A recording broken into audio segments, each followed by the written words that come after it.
नमस्कार दोस्तों, story audio book Mumbai channel में आपका स्वागत है। अगर आपको यह कहानी पसंद आती है तो चैनल को सब्सक्राइब करें। तो चलिए शुरू करते हैं। हॉस्पिटल में अब तक जानवी मेहता को अस्पताल ले जाया जा चुका था। हॉस्पिटल वार्ड में उसे एडमिट कर दिया गया था और उसका बच्चा गिर चुका था। पूरा मेहता परिवार भी वहां आ चुका था और पूरे देश में अनाया की बदनामी हो रही थी। हर कोई अनाया को ब्लेम कर रहा था और उसे नीचा दिखा रहा था। यहाँ तक कि कपूर इंडस्ट्री के शेयर्स भी नीचे गिर गए थे। वो तो कपूर इंडस्ट्री को सिंघानिया और रावत अंपायर सपोर्ट कर रहे थे, इसीलिए टीका हुआ था। वही मेहता परिवार अनाया पर गुस्से से बौखलाया हुआ था। उन्होंने तो पुलिस कंप्लेंट भी कर दी थी। मीडिया का झुकाव भी जानवी मेहता पर ही था। ना चाहते हुए भी विशाल मेहता भी अभी हॉस्पिटल में था, क्योंकि उसकी मॉम ने उसे स्टिक ऑर्डर दिए थे। अभी भी जानवी ऑपरेशन थिएटर में थी और वहां का माहौल कुछ ज्यादा ही बिगड़ा हुआ था। हर कोई उसे सांत्वना दे रहा था। जहां जानवी की पॉपुलैरिटी, लोकप्रियता कुछ ही घंटे में बढ़ गई थी, वही अनाया को ट्रोल किया जा रहा था। अस्पताल के कॉरिडोर में खड़ी हुई दिव्या मेहता अपने भाई की ओर देखकर गुस्से में बोली, भाई आप उसे घटिया लड़की के पीछे पड़े थे, देखो उसकी वजह से क्या हुआ। आज उसकी वजह से मेहता परिवार का बच्चा इस दुनिया में नहीं रहा। मैं उस घटिया गांव की गवार को अच्छा सबक सिखाऊंगी। उसका साथ देते हुए विशाल मेहता की मां भी बोल पड़ी, सही बात है दिव्या, मैं उसे जेल पहुंचकर रहूंगी। उसकी हिम्मत कैसे हुई मेरे परपोते को मारने की। मैंने कितने सपने देखे थे। आखिरकार वो मेहता परिवार का बच्चा था और मेहता परिवार भी कुछ अलग नहीं था। आम अमीर परिवारों की तरह उसे भी अपने वारिस का इंतजार था। इसी वजह से तो उन लोगों ने जानवी को अपनाया था। वही अपने परिवार की बात सुनकर विशाल को कोई फर्क नहीं पड़ा। वह मन ही मन खुश हुआ था, यह जानकर कि बच्चा नहीं था। वह तो पहले जानवी और बच्चे से पीछा छुड़वाना चाहता था। अपनी मां की वजह से वह खामोश था, लेकिन उन लोगों की बात सुनकर उसे बिल्कुल बर्दाश्त नहीं हुआ था कि वो लोग अनाया को ब्लेम कर रहे हैं, क्योंकि वह लोग अनाया को जेल भिजवाना चाहते थे। तभी विशाल मेहता अपनी मोम को कुछ कहने वाला था, लेकिन उसे पहले उसके दिमाग में कुछ आया। कुछ सोचते हुए वो अपनी शैतानी मुस्कान मुस्कुराते हुए बोला, ठीक है मोम, जैसा आप चाहती है वैसा ही होगा। जिंदल विला में दूसरी बार जिंदल विला का माहौल बिल्कुल अलग था। भवानी शेरगिल और काजल जिंदल विला में ही रुक गए थे। उन लोगों ने अब तक तो अरुणा जिंदल का ब्रेन वॉश भी कर दिया था। अरुणा जिंदल पहले ही उनकी शादी के प्रस्ताव से खुश हो गई थी। वही यह न्यूज उन लोगों ने भी पढ़ ली थी। भवानी शेरगिल न्यूज देखते हुए मायूस आवाज में बोली, देखो माँ, मैं कह रही थी ना, अनाया थोड़ी बिगड़ल है। वो बाहर पली बड़ी है, उसे नहीं पता बड़े खानदान में किस तरह से रहा जाता है। देखो उसने कितनी बड़ी गलती कर दी और उसकी वजह से जिंदल परिवार की भी बदनामी होगी। पता नहीं आगे क्या होगा। काजल भी बेचारा बनते हुए बोली, दादी माँ, बुआ बिल्कुल सही कह रही है। अनाया को खुद पर कंट्रोल रखना चाहिए। वह इस तरह से बदतमीजी नहीं कर सकती। उसकी वजह से किसी का बच्चा मर गया है। यह बहुत बड़ा क्राइम है। हम उसे छुपा नहीं सकते। पता नहीं उसकी वजह से उसे क्या क्या झेलना पड़ सकता है। अरुणा जिंदल भी उनकी बातों में आ गई। वह मायूस आवाज में बोली, पता नहीं उस बच्ची के अंदर ऐसे संस्कार कहाँ से आए हैं। वह इस तरह से बिहेव कैसे कर सकती है।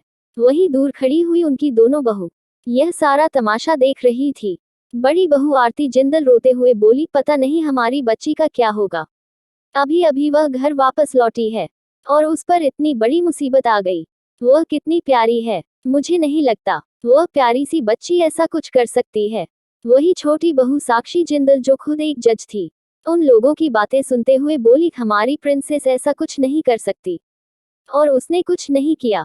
जरूर किसी की साजिश होगी उसके खिलाफ, लेकिन मम्मी जी हमारी बात नहीं मानेगी।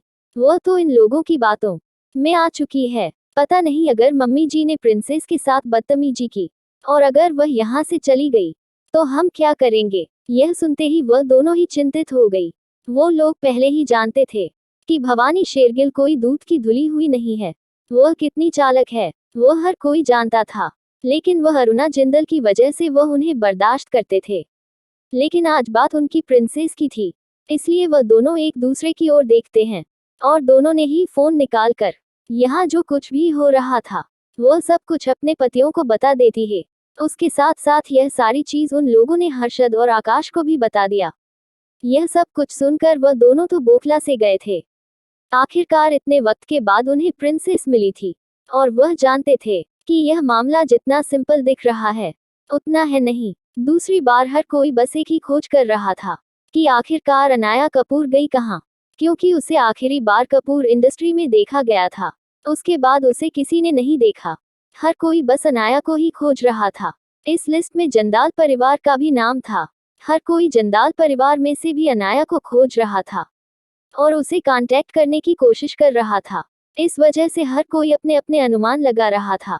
कंपनी में कोई कह रहा था कि इन सब में गलती जानवी की है, भला उसे यहाँ आकर अनाया से झगड़ने की जरूरत ही क्या थी।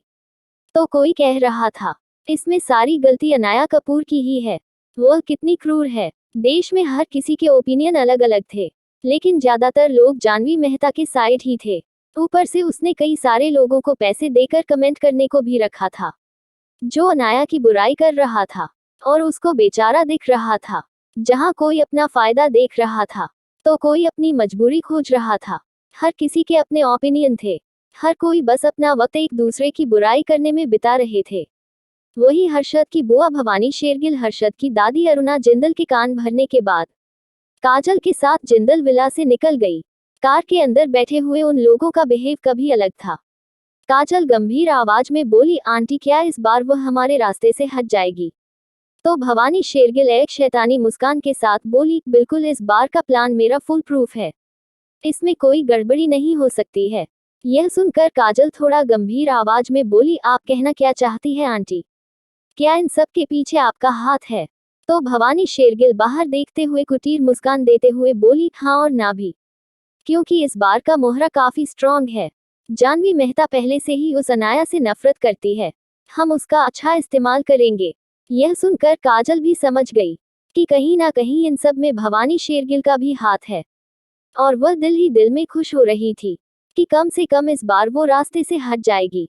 वैसे तो काजल की उसे कोई दुश्मनी नहीं थी, लेकिन अनाया की वजह से ही हर्षद उसके साथ सगाई करने नहीं आया था और उसकी बेइज्जती हुई थी, और इसमें भवानी शेरगिल का भी हाथ था। यूजीन काजल के दिमाग में यह बात डाली थी कि अनाया के जीन परिवार में आने से जिन परिवार उसे ज्यादा भाव नहीं देगा और उसकी जिंदल परिवार में कोई इज्जत नहीं रहेगी, इसलिए वह दिल ही दिल में अनाया से नफरत करने लगी थी।